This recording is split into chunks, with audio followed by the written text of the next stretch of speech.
Bismillahirrahmanirrahim. Assalamualaikum warahmatullahi wabarakatuh. Alhamdulillahirabbil alamin, hamdan katsiran thayyiban mubarakatan fi. Allahumma shalli ala sayyidina Muhammad wa ala alihi wasallim. Pada kesempatan kali ini bulan November. Ini di penghujung tahun 2022, simposium mengangkat seri diskusi yakni filsafat sains. Dan sekarang adalah sesi diskusi yang ke-188 dari simposium di edisi kali ini filsafat sains dengan mengangkat teori anarkisme epistemologis dari Paul Verhaeren. Paul Verhaeren.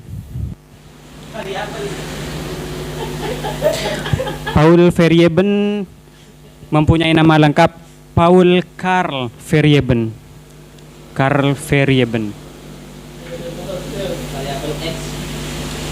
Hafal. Paul Karl Verhaeren. Dengan dikenal Paul Verhaeren dan dipanggil Verhaeren.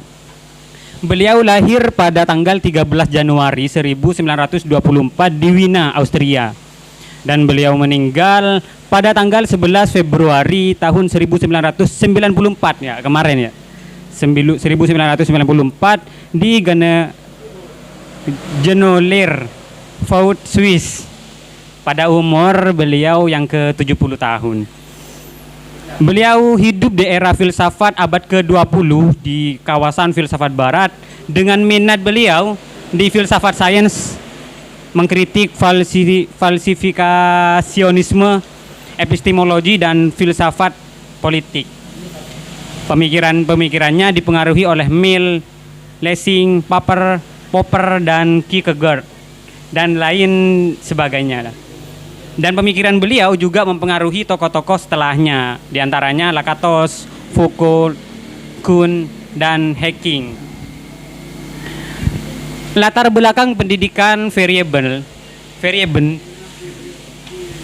pada tahun 1945, Verhaeren belajar seni teater dan sejarah teater di Institute for Production of Theater, the Methodological Reform of the German Theater di Weimar. Ia menyukai drama dan kesenian sehingga teori-teori yang ia bangun itu banyak menganalogikan ke seni-seni teater gitu.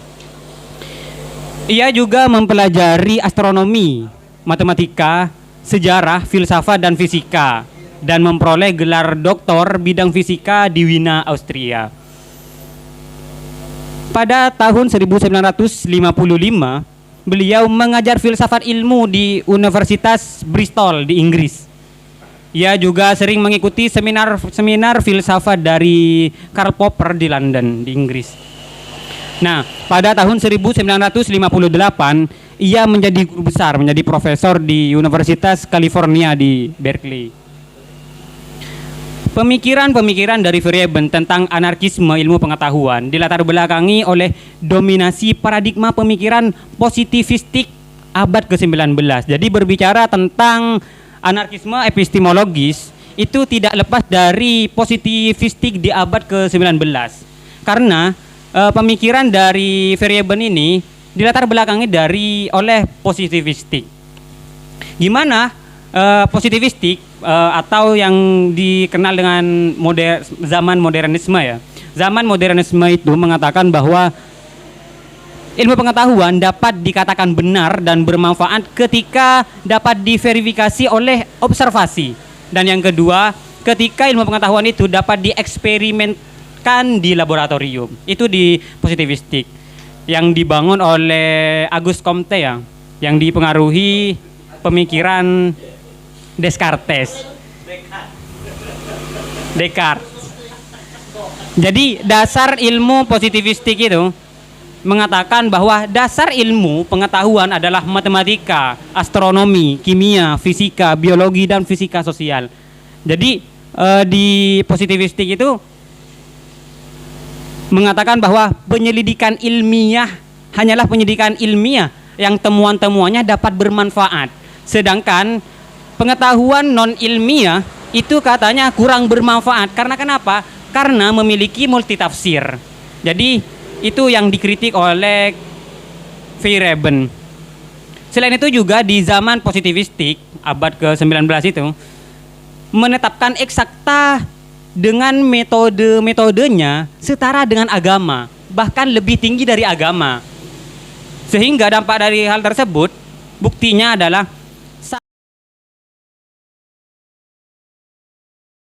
saat modernisme abad ke-19, orang boleh memilih agama apa saja, tapi tidak boleh memilih ilmu pengetahuan sesuka hatinya. Karena kenapa? Karena metode ilmu pengetahuan itu erat kaitannya dengan metodologi yang itu tidak bebas, mengekang itu. Sehingga ilmiah tidak bebas, bahkan memperbudak dan menghegemoni masyarakat saat itu. Nah, disitulah pada abad ke-20 Feyerabend kritiknya terhadap positivistik. Di positivistik, ilmuwan menganggap bahwa ilmu pengetahuan lebih unggul. Karena kenapa? Karena ilmu pengetahuan dianggap punya metode yang akurat untuk memperoleh hasil. Dan yang kedua, karena ada hasil-hasil yang dapat digunakan sebagai bukti keunggulan ilmu. Nah, Feyerabend menolak atas hal itu. Karena bagi Feyerabend, ilmu pengetahuan tidak mengungguli bidang-bidang yang lainnya. Walaupun itu dikatakan mengungguli, itu katanya Feyerabend karena propaganda dari para ilmuwan dan hegemoni tolak ukur institusional yang diberi kewenangan untuk memutuskan hal tersebut. Sebenarnya tidak ada ukuran dari mana ilmu yang lebih unggul dari ilmu yang lainnya. Itu hanya produk dari institusi-institusi yang diberkenankan untuk memutuskan, itu katanya Feyerabend. Jadi saat modernisme, contoh sederhananya ya, kalau pada sebelum pencerahan ada semboyan, yakni di luar gereja tidak ada keselamatan. Nah, dianalogikan seperti itu oleh Feyerabend bahwa di zaman modern itu ada semboyan extra scientiam nulla salus. Itulah bahasa istilahnya itu. Yang artinya adalah di luar ilmu pengetahuan tidak ada yang benar. Itu katanya. Itu yang dikritik oleh Feyerabend. Jadi gimana menurut Feyerabend? Menurut Feyerabend itu ilmu pengetahuan hanya sebagai salah satu jalan saja, hanya sebagai salah satu ideologi dalam masyarakat. Tidak selayaknya ilmu pengetahuan mengungguli sebagian atau seluruhnya dari menentukan hidup masyarakat. Jadi ilmu pengetahuan bukan satu-satunya metode yang dapat mengatasi permasalahan masyarakat. Ilmu pengetahuan tidak boleh terjebak pada penggunaan metode yang paten, katanya Feyerabend, karena akan dehumanisasikan manusia dan mensubordinasikan manusia dengan taraf infrahuman. Artinya bukan manusia. Kenapa? Katanya Feyerabend, karena gejala manusia itu unik dan tidak terhingga. Jadi tidak melulu tentang ilmu pengetahuan. Karena juga manusia itu mempunyai roh. Jadi selain manusia sebagai objek dari alam semesta, itu juga mempunyai kerohanian, katanya Feyerabend, yang tidak dapat diukur dengan ilmu-ilmu pengetahuan yang bersifat verifikasi dan laboratorium gitu. Dan selain itu juga karena manusia adalah subjek, bukan objek, sehingga tidak perlu dituntut dengan metode-metode yang paten gitu. Itu subjek. Kalau dituntut dengan harus menggunakan metode ini, itu jadi manusia menjadi objek, bukan subjek lagi. Nah, selain itu juga karena menurut Feyerabend, gejala manusia itu manusia hidup dengan pengalaman-pengalaman, ide-ide, nilai-nilai, imajinasi-imajinasi, dan harapan-harapan. Itu yang ada di dalam manusia. Sehingga penggunaan metode ilmiah dalam penggunaan ilmu metode alam pada gejala manusia akan menghapus keunikan-keunikan manusia, subjektivitas manusia, dan kerohanian manusia itu sendiri. Itu katanya. Nah, dari latar belakang itulah Feyerabend memunculkan teori anarkisme. Tapi meskipun katanya adalah anarkisme dari Feyerabend itu berbeda dengan anarkisme politik. Gimana anarkisme politik? Anarkisme politik merupakan perlawanan terhadap kemampuan-kemampuan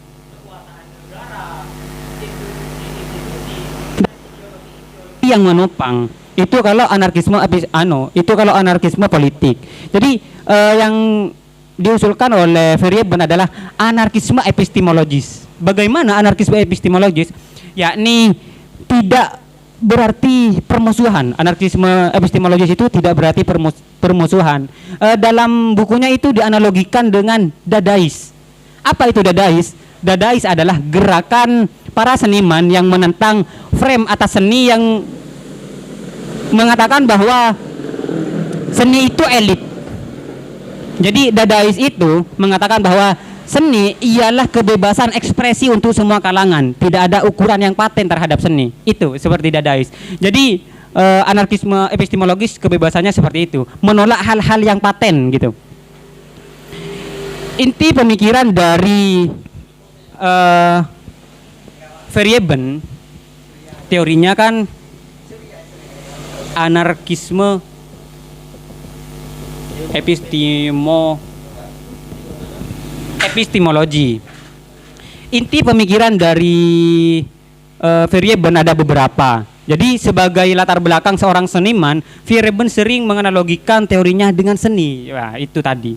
Jadi nanti akan banyak dijelaskan tentang teori-teori ilmu pengetahuan yang dianalogikan dengan seni oleh Feyerabend. Yang pertama, teorinya Feyerabend adalah anything goes. Anything goes. Jadi prinsip apa saja boleh katanya.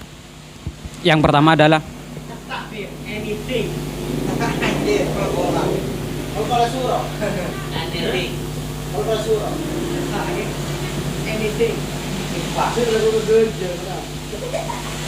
Apa saja boleh.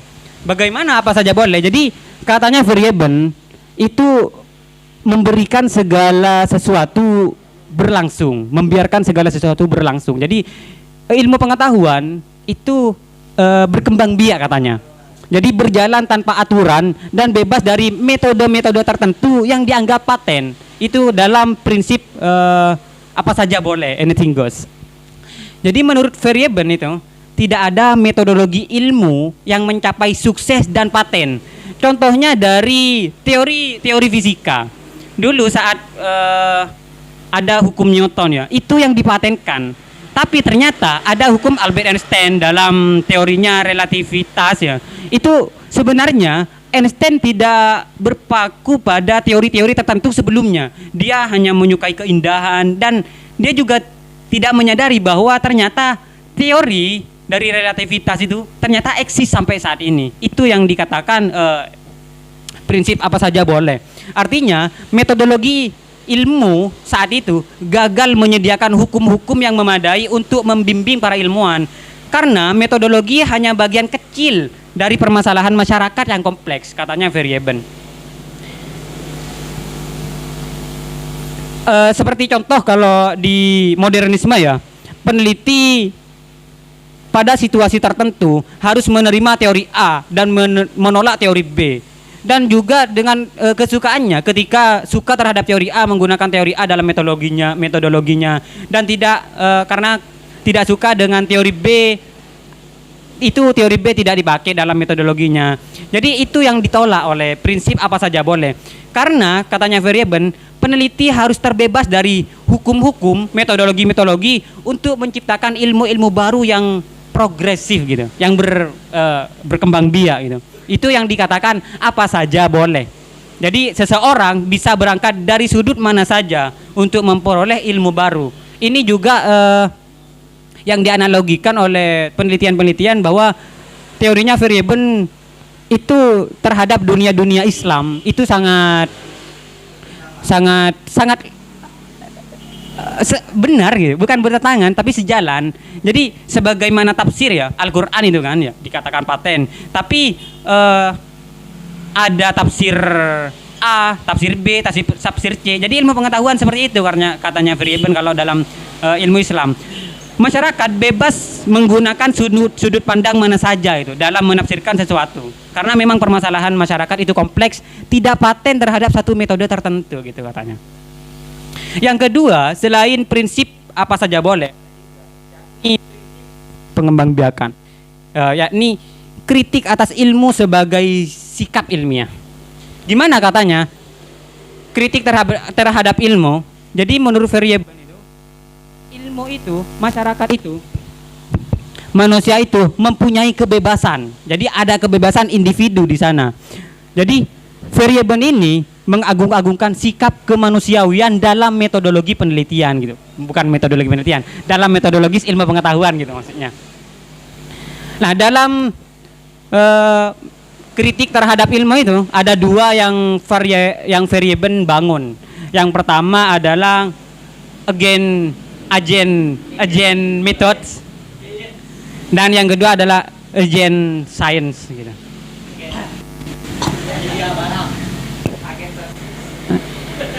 Kita mulai dari agent methods.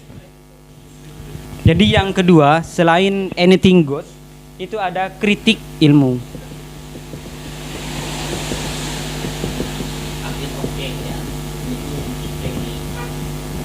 Kritik atas ilmu pengetahuan itu ada dua dari prinsip-prinsipnya. Yang pertama dimulai dari sejarahnya ya. Awalnya ia bertemu Lakatos. Jadi sebelum buku Anything Goes muncul itu, Verjeben bertemu Lakatos dan berencana untuk membuat buku kolaborasi dengan Lakatos. Jadi Lakatos itu akan fokus mempertahankan pandangan rasionalismenya, dan Verjeben akan menyerang terhadap pemikiran-pemikiran Lakatos itu. Tapi qadarullah ternyata Lakatos meninggal duluan dia sebelum proyeknya selesai. Sehingga dari yang telah diselesaikan itu dilanjutkan oleh Verjeben dan muncullah buku yang bernama Agent Methods pada tahun 1975.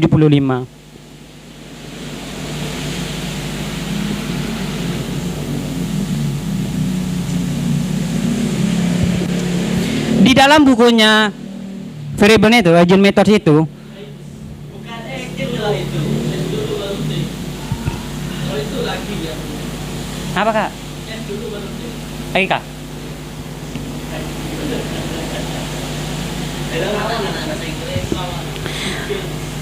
Jadi katanya itu agent methods kritik terhadap metodologi, di mana katanya Verjeben itu tidak ada satu metodologi rasional yang dapat diklaim sebagai metodologi ilmiah yang sempurna katanya.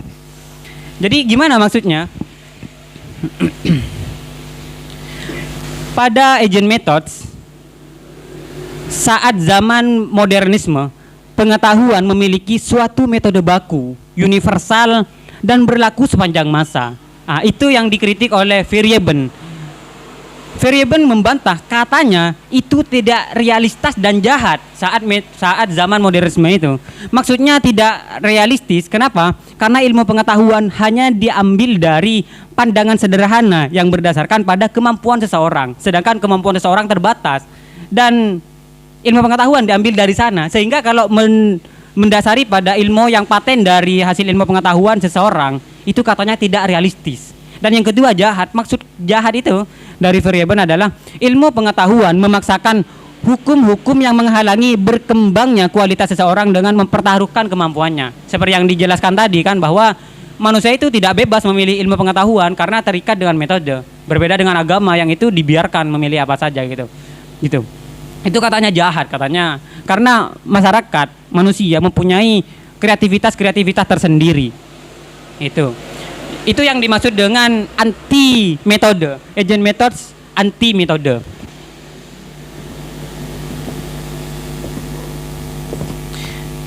Dan yang kedua teorinya adalah anti ilmu pengetahuan yaitu agent science.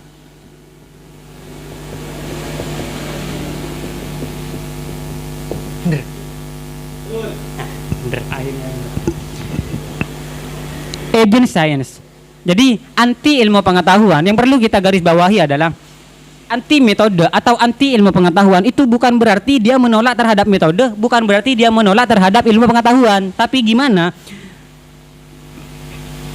Artinya adalah ilmu pengetahuan bukan berarti benar satu-satunya sesuatu yang bisa menyelesaikan permasalahan masyarakat, itu maksudnya. Jadi bukan berarti anti terhadap ilmu pengetahuan, melainkan anti terhadap kekuasaan ilmu pengetahuan yang sering melampaui maksud utamanya. Jadi ilmu pengetahuan sebagai sesuatu yang elit dan itu hal yang paten, yang benar dan tidak semua masyarakat bisa melakukan ilmu pengetahuan. Itu katanya. Jadi anti terhadap hal tersebut katanya. Bantahannya adalah ilmu pengetahuan tidak lebih unggul dibandingkan dengan pengetahuan-pengetahuan yang lainnya. Jadi antinya itu maksudnya dia menolak hal yang telah dipatenkan oleh modernisme. Itu yang mengatakan bahwa ilmu pengetahuan mengungguli sihir, magis, voodoo dan mitos-mitos. Padahal itu juga yang berkecimpung dalam dunia masyarakat itu. Itu tidak bisa dipisahkan dari manusia sebagai makhluk roh. Selain fisik juga ada kerohanian-kerohanian. Itu katanya Verjeben.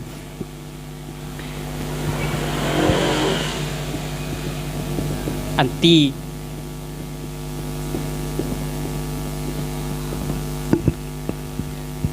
Mungkin itu saja ya.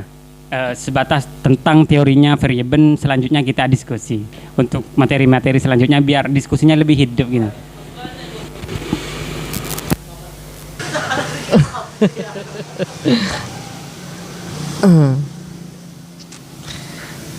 Paul Verjeben, salah satu tokoh yang mendekonstruksi ilmu pengetahuan yang hidup pada era posmo. Jadi rata-rata yang didekonstruksi ataupun disanggah oleh Verjeben itu adalah rata-rata bentuk atau jenis-jenis keilmuan yang ada pada era modernisme. Nah itu seperti halnya terutama bagaimana kita dari dulu sudah diberikan doktrin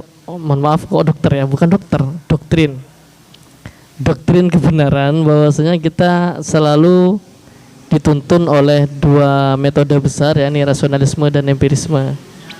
Nah itu terutama salah satu kritikannya dari Verjeben. Saya rasa Verjeben ini adalah tipikal orang yang konfrontatif ya. Dalam artian dia juga seorang yang cukup fenomenal, sering mengeluarkan ujaran-ujaran yang bersifat kontroversi. Karena dengan beberapa teori yang dikemukakannya itu seolah-olah dia mengkritik sesuatu yang sudah mapan, terutama ilmu pengetahuan. Maka dari itu kalau kata orang-orang ilmuwan, kalau kata orang-orang akademisi, Verjeben ini adalah musuh para ilmuwan. Karena yang dikritik itu adalah to the point, pengetahuannya itu sendiri, musuh para ilmuwan. Jadi seperti itu. Nah, maka dari itu saya ingin menegaskan kembali sekaligus bertanya terkait against method yang dikemukakan oleh Verjeben. Terutama saya fokus di sini dulu ya. Nah, saya ingin bertanya apakah against method atau pandangannya tentang anti metode itu, apakah dia mengkritik bahwa metode itu dilihat dari segi keunggulannya masing-masing, saling mengunggulkan satu sama lain, atau dia mengkritik karena faktor kecocokan dari metode masing-masing itu? Karena kan bisa kita lihat, kita perlu juga membedakan antara terkadang salah satu metode itu lebih mendominasi bukan selalu gara-gara dia unggul, tapi bisa saja karena faktor kecocokan. Nah ini yang saya tanyakan. Jadi kita harus memberikan batas demarkasi, kalau istilahnya Popper itu ya. Kita harus memberikan batasan-batasan apakah yang dikritik oleh Verjeben itu adalah faktor keunggulan tadi sehingga dia mudah menyalahkan metode yang lain, atau faktor kecocokan yang menjadi dasar kritikan Verjeben terhadap metode-metode yang dominan pada masa sekarang itu.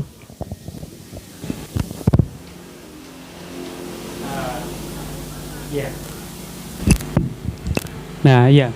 Tentang agent methods, anti metode. Jadi anti metode menurut Verjeben itu kalau dianalogikan seperti sekarang lah. Beda peneliti-peneliti atau ilmuwan dulu seperti dan ilmuwan-ilmuwan sekarang.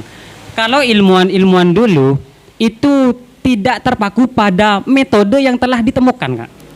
Jadi kalau dulu kan saya bisa menganalisis atau menemukan ilmu pengetahuan baru tanpa adanya metode yang telah ditentukan dulu.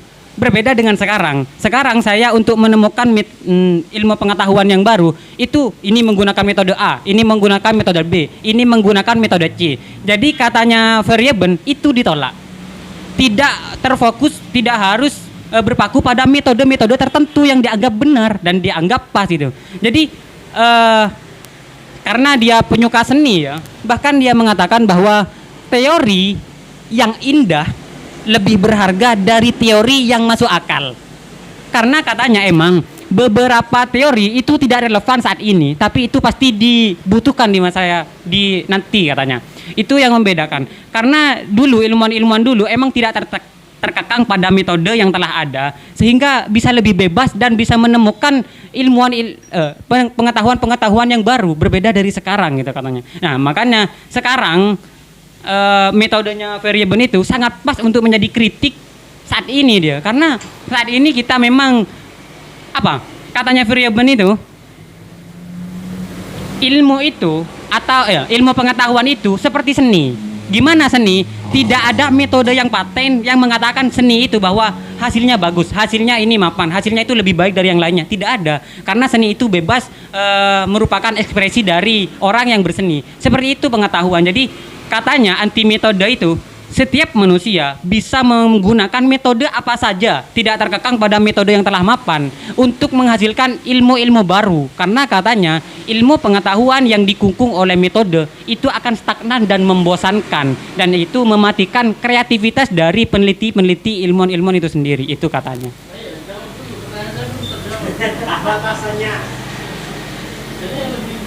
Pakai mic, kalau nggak pakai mic saya nggak mau dengarkan.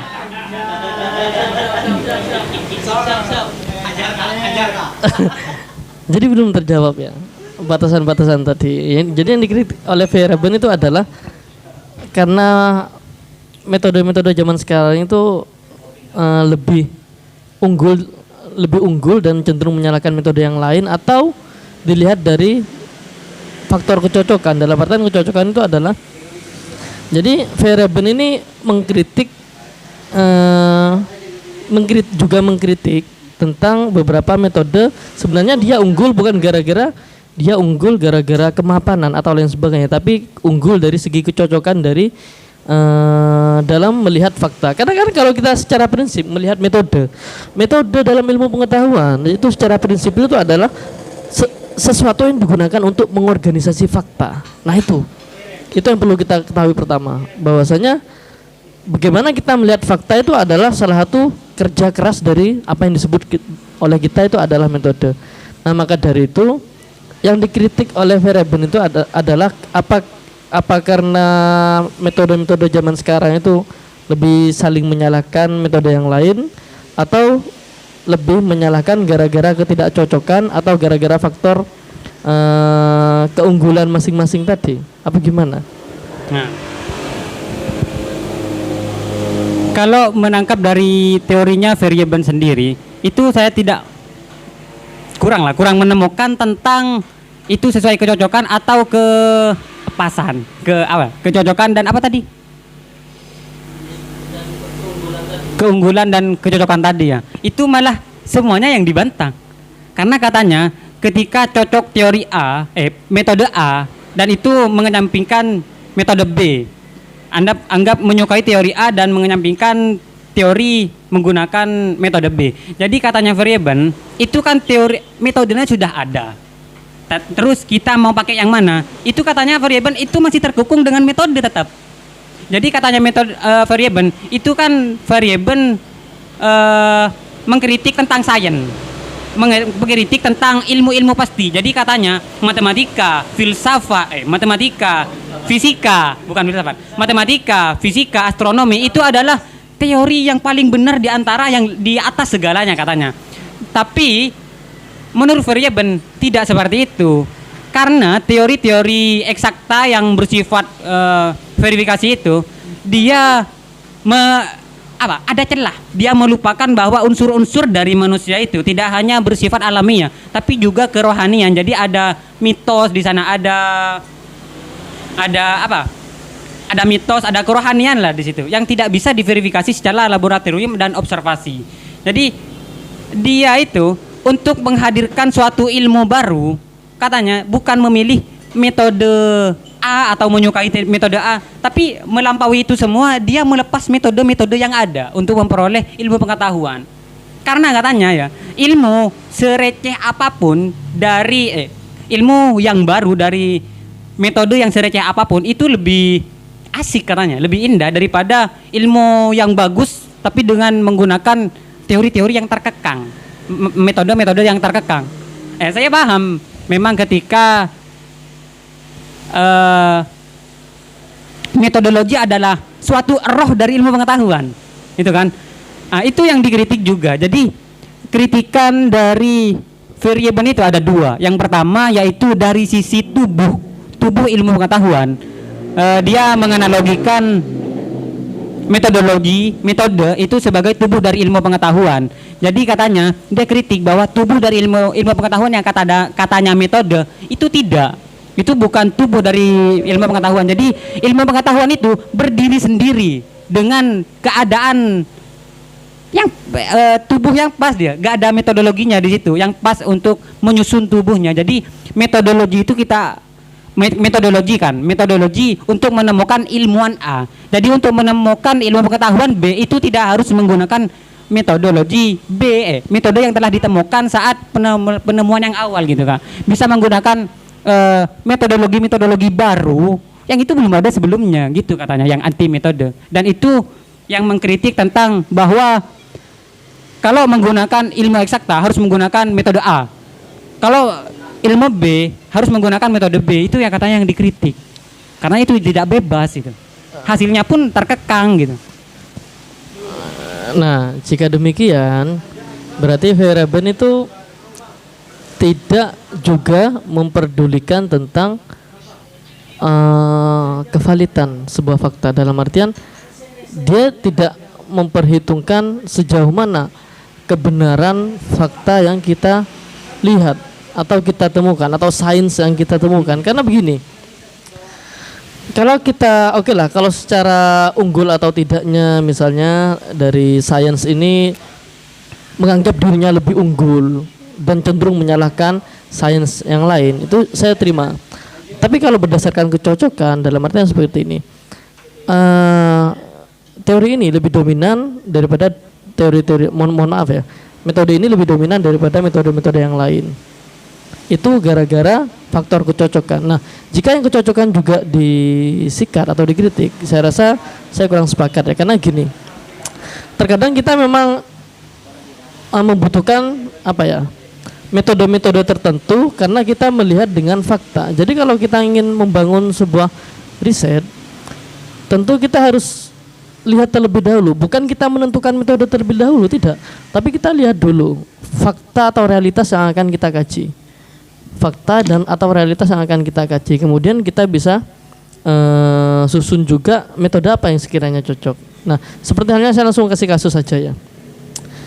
Nah, ada perbandingan khusus antara metode eksperimental dengan metode-metode observasi dalam melihat sebuah fakta. Contohnya fakta itu adalah bagaimana kita melihat sebuah kebohongan manusia. Jadi untuk melihat kebohongan manusia, kita tidak bisa menggunakan metode observasi. Kita harus mau tidak mau harus menggunakan eksperimental. Bukan gara-gara saya dicekoki berbagai prinsip-prinsip dasar eksperimental, tidak. Tapi memang karena sesuatu yang bersifat kejujuran, kebohongan itu adalah sesuatu yang abstrak.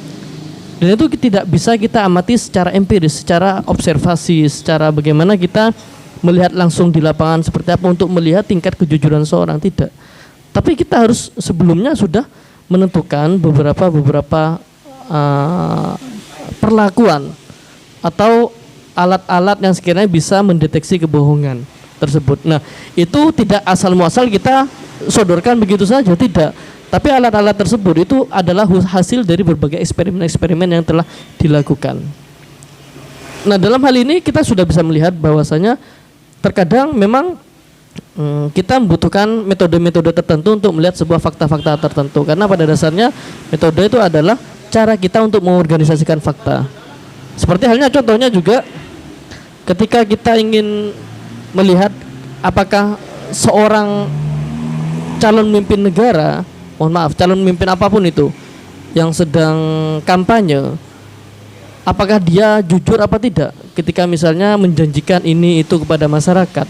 Nah, kalau kita lakukan observasi, menggunakan metode observasi, kita seolah-olah sepertinya yakin dengan suaranya yang membara-bara, cara retorikanya yang sangat aktif atau lain sebagainya. Kita bisa melihat secara observasi bahwasanya dia tidak akan bohong, tapi pada kenyataannya dia berbohong. Ini kan sudah bisa menjadi bias ketika kita ingin melihat sebuah metode-metode abstrak, kita menggunakan metode observasi gitu. Saya rasa seperti itu. Nah, iya. Kembali lagi tadi ya. Jadi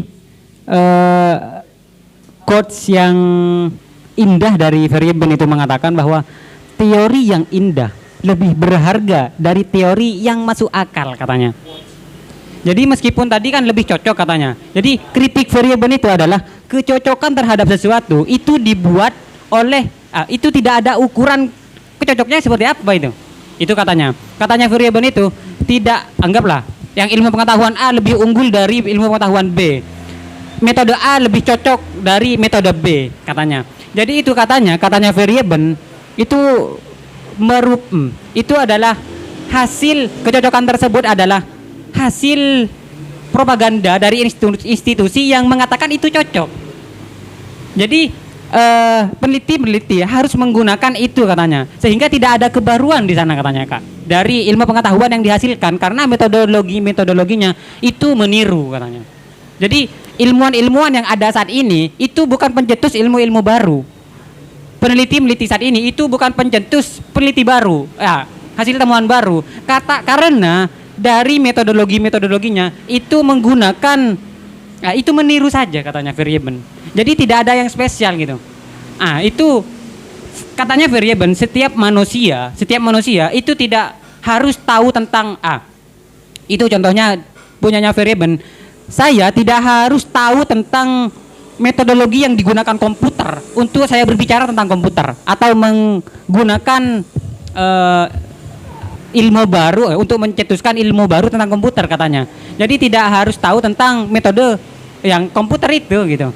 Jadi sependek pengetahuan saya tentang komputer, saya berbicara tentang komputer, pengetahuan yang saya ucapkan tentang komputer itu bisa diterima katanya. Karena meskipun itu tidak diterima saat ini, mungkin suatu saat nanti itu katanya bisa diterima. Karena memang pengetahuan itu katanya berevolusi katanya Verjeben itu. Itu katanya. Dan katanya ketika mematenkan suatu teori dengan metodologi yang satu, jadi Verjeben itu juga mengatakan bahwa dari monometodologi ke plurimetodologi, ke metodologi plural katanya Kak. Jadi setiap teori ada pengecualian karena realitas kompleks dan itu hadir dari kritikan katanya. Jadi kritikan terhadap metodologi itu, pengetahuan itu, maka akan muncul pengetahuan yang baru dan itu memang yang berbeda dari pengetahuan yang lainnya.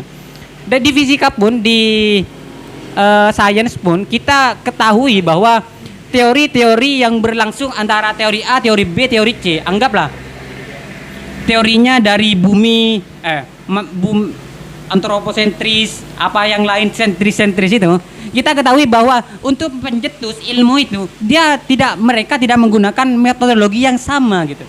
Jadi memang ada metodologi baru yang itu menghasilkan teori-teori baru juga. Itu yang dianalogikan oleh Verjeben, dan beberapa penelitian mengatakan bahwa teori Verjeben sangat pas ketika digunakan saat ini, di mana peneliti dan ilmuwan saat ini hanya meniru metode dari peneliti sebelumnya, sehingga hasilnya pun juga ya nggak jauh berbeda karena tidak ada keunikan, tidak ada keindahan di sana. Seperti bagaimana seni gitu. Ilmu pengetahuan katanya Verjeben itu seni. Ya gimana seni? Sesuai dari orang yang menciptakan seni. Itu bersifat subjektif. Masyarakat itu katanya subjektif, bukan objek gitu katanya Verjeben dalam suatu metodologi. Itu yang saya pahami dari Verjeben.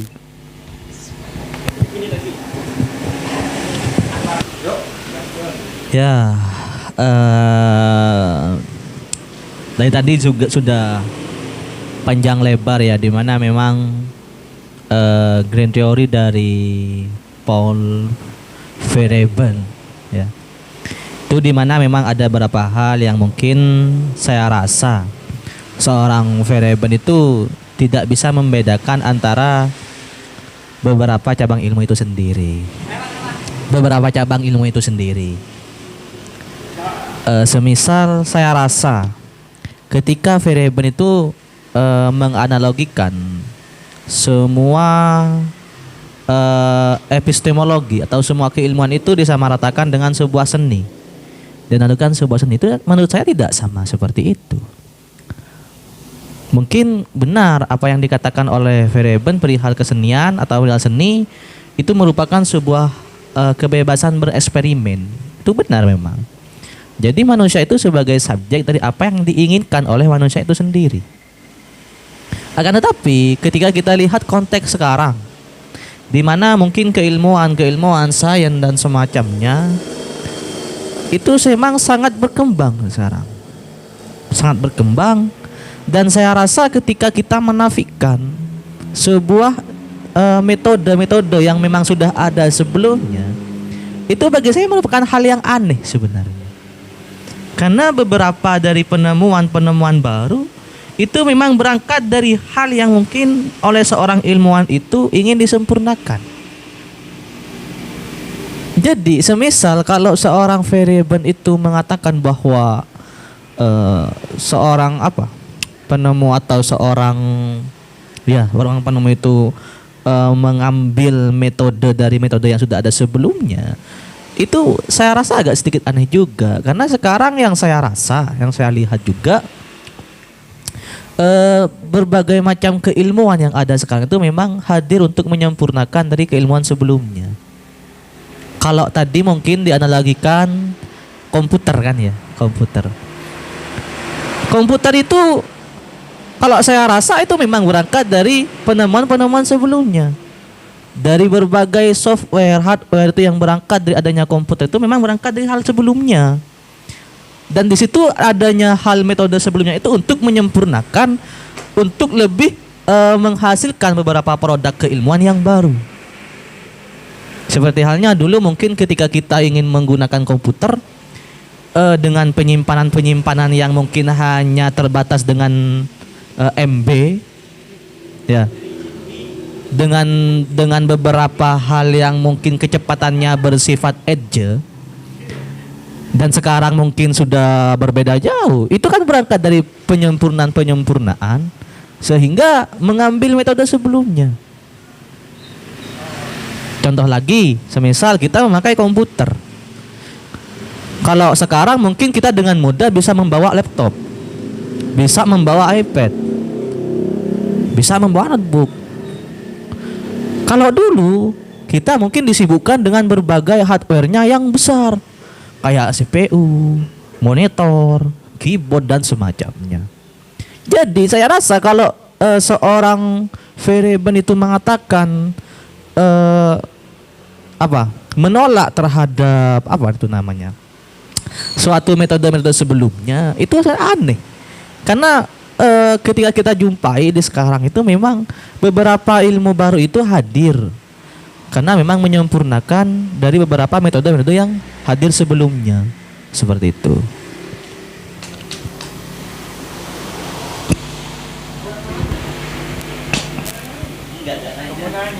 Nah, iya. Jadi itu sebuah kritik ya terhadap Verhoeven. Jadi kalau pemahaman saya, Verhoeven itu seperti yang dikatakan tadi bahwa anti metode itu dari Verhoeven, dia bukan menolak suatu metode terhadap suatu kejadian, suatu metode dalam sebuah ilmu pengetahuan gitu. Dia menolak ketika ilmu pengetahuan harus menggunakan metode A. Itu yang ditolak oleh Verhoeven. Jadi dia tidak Jadi menurut Verhoeven, anggap ya komputer sesuai dengan metode komputer. Jadi pengembangannya menurut metode yang awal. Itu Verhoeven tidak menolak itu. Maksud yang dia tolak adalah ketika pengembangan metode komputer harus dipatenkan menggunakan metode A gitu. Itu katanya tidak, karena itu hanya akan ya kata tadi kan itu penyempurnaan, bukan yang baru. Emang katanya Kak Bano ya, kalau dulu ya emang itu kok jadikan referensi? bukan referensi.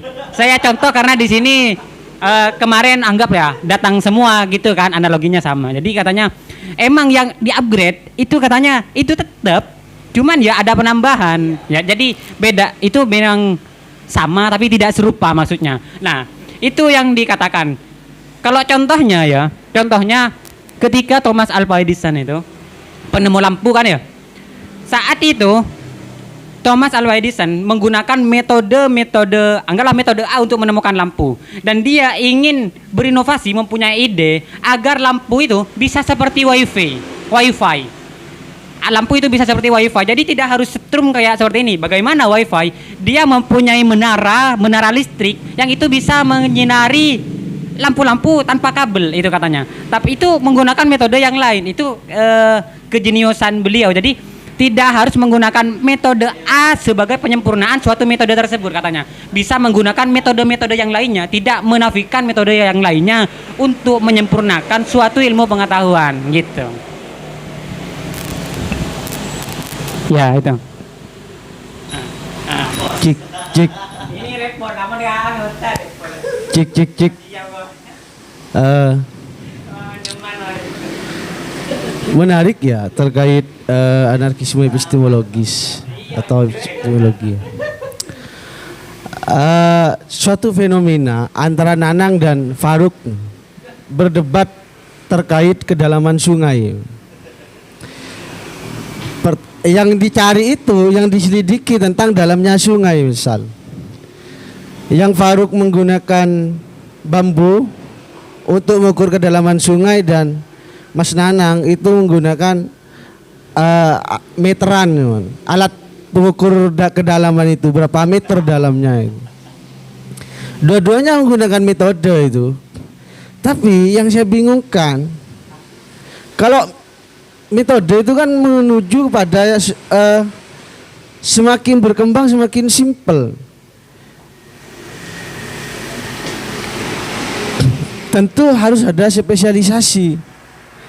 Kalau kemudian kata Nanang dalamnya sungai itu 2 meter, maka kata Bang Faruk itu dalamnya sungai itu sedalam bambu misal, panjangnya bambu. Itu kan menghasilkan 2 kesimpulan yang tentu selalu akan terjadi gap di dalam penyelidikan, ya kan ya. Ya bisa gap of meaning.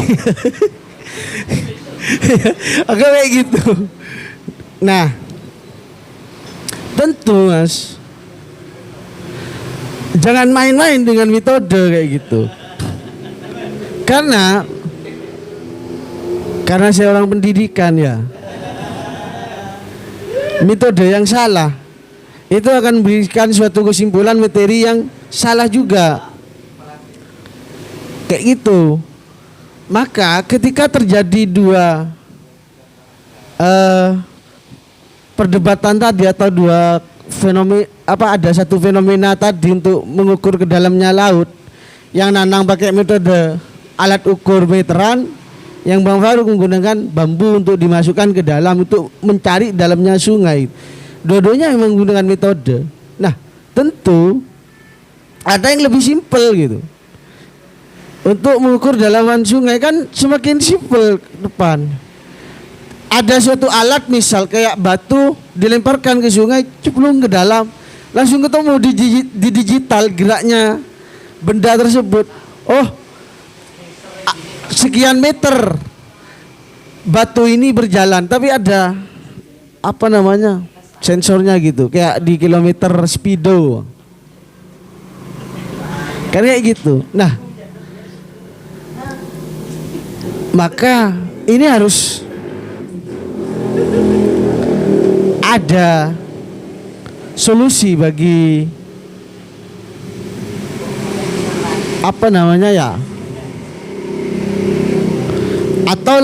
alternatifnya gimana Mas kalau sudah terjadi seperti itu? Cek.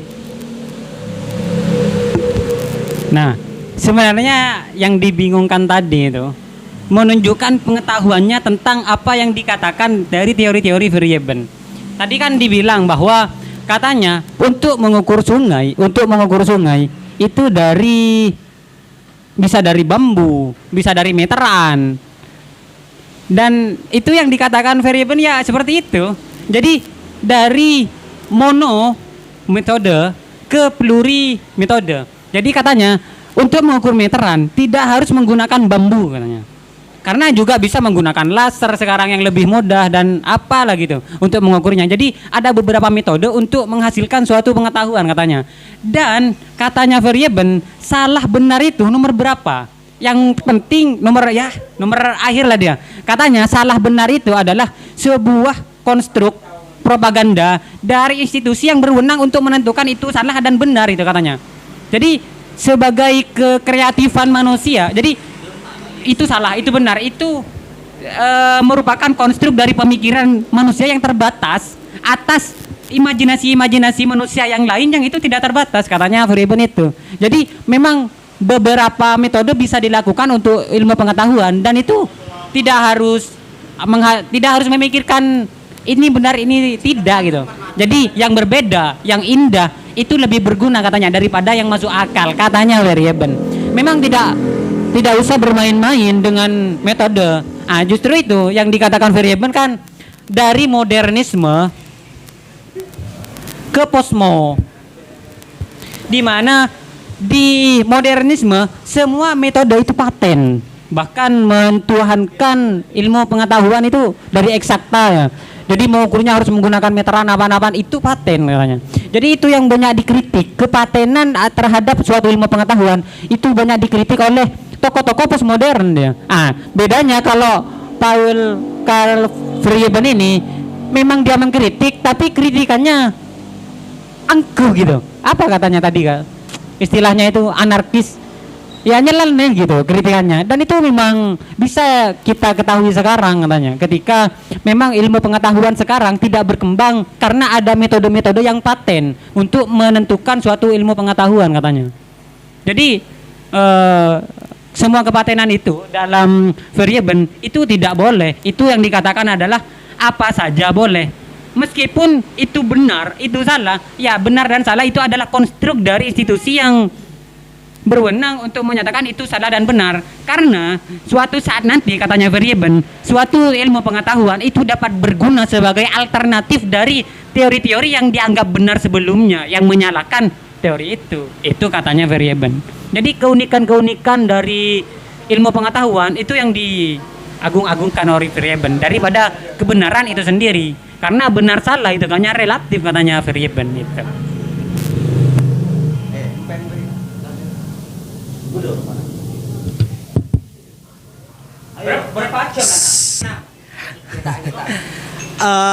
Oke ya.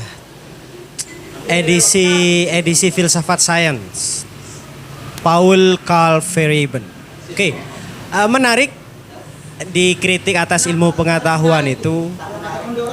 Cuma yang menjadi yang sempat difikirkan saya itu adalah Verheyen ini fokus kepada pengetahuan yang diciptakan atau pengetahuan yang diubah. Jadi seperti itu. Selaras dengan bagaimana Verheyen itu disebut orang-orang anarkis gitu. Paham-paham anarkis.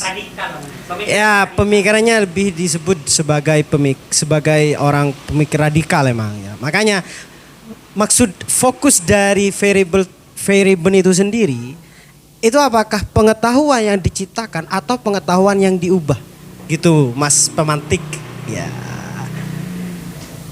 Cukup sekian dari saya. Indonesia negara hukum, sebelumnya assalamualaikum.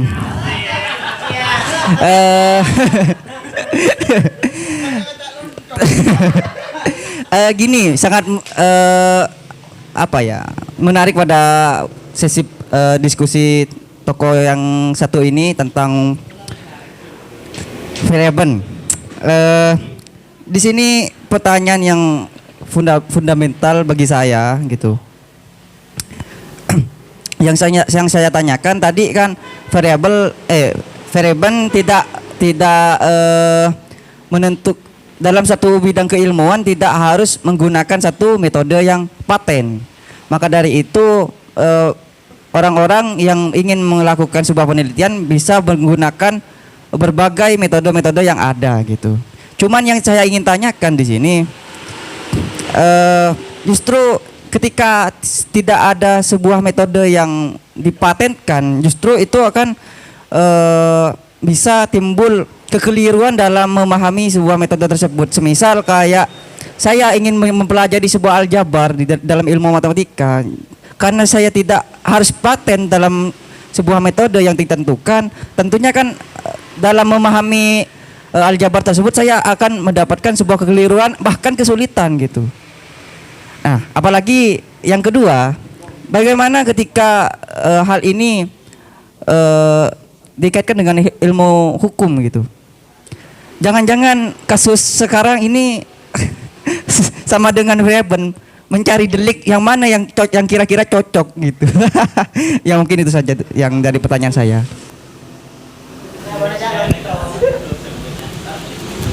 Nah, ini berkaitan dengan pertanyaan yang sebelumnya dari Prof. Faruk. Amin. Jadi bedanya adalah apakah Vereben itu berfokus pada mengembangkan ilmu pengetahuan yang ada atau menciptakan ilmu-ilmu baru gitu. Nah, itu berkenaan dengan pertanyaan yang kedua. Jadi, menurut Vereben yang saya baca ya dari Vereben itu lebih menekankan kepada perkembangbiakan ilmu pengetahuan gitu. Jadi ilmu pengetahuan tidak stagnan yang dihasilkan oleh metode-metode yang paten, yang stagnan gitu katanya.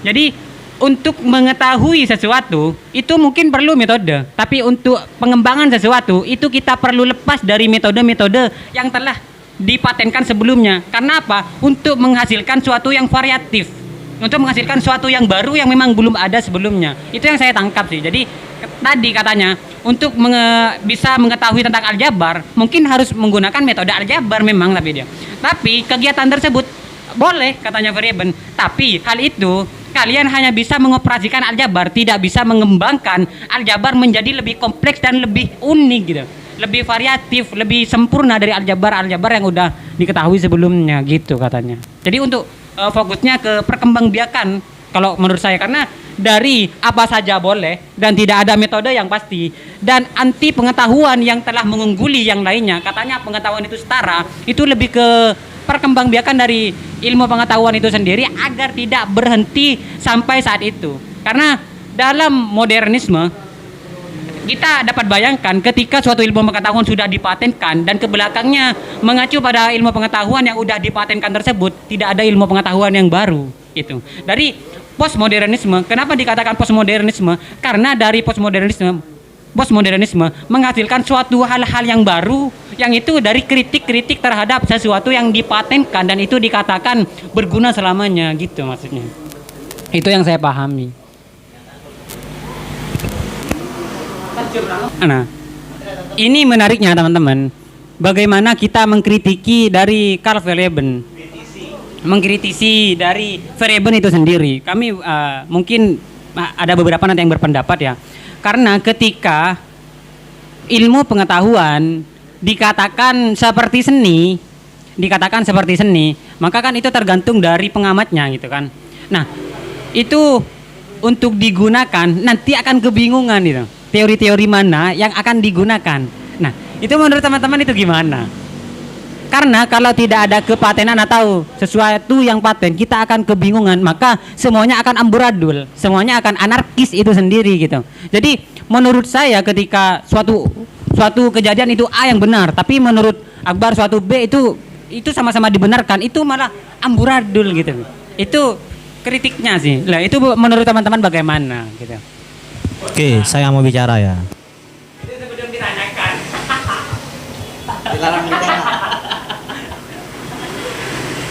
Ya, ini sengaja ya pemantik itu membuat alibi bagaimana kita sebagai penyimak atau audiens yang menyimak dari paparan pemantik barusan agar maksudnya itu tidak ditanyakan gitu. Jangan berfitnah Anda. Jangan berdalih. Jangan suudzon, jangan Jangan suudzon. berdalih, Mas. Gini. Ya. Sebenarnya pernyataan kritik saya tadi terhadap Vereben itu masih belum selesai sebenarnya, Mas. Masih belum selesai. Oke.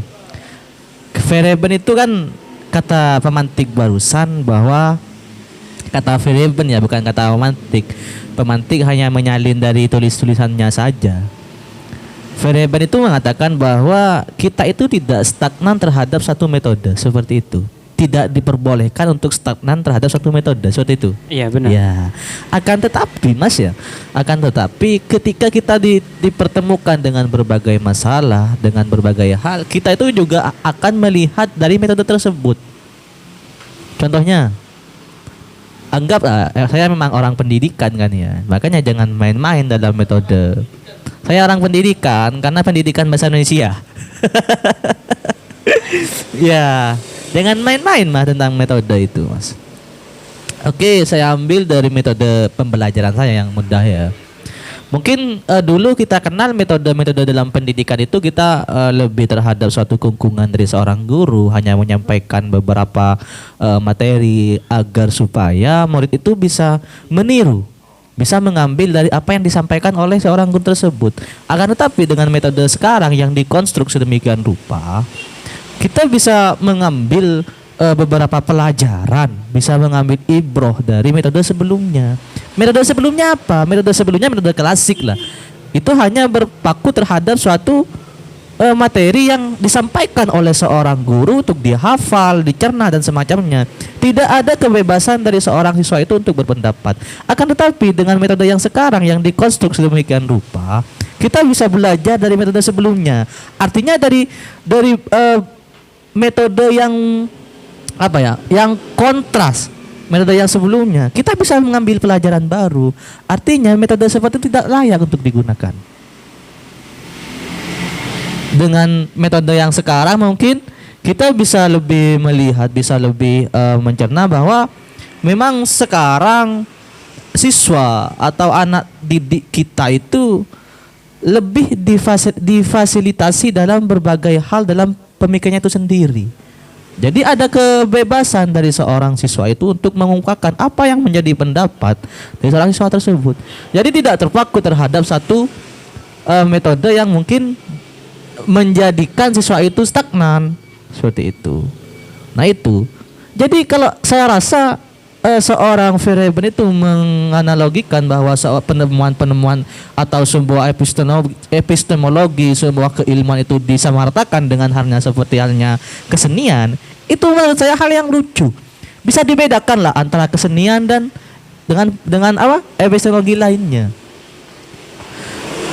Kesenian itu merupakan subjek penuh dari seorang yang ingin melakukan apa? Yang ingin menciptakan sebuah seni itu sendiri, seperti itu.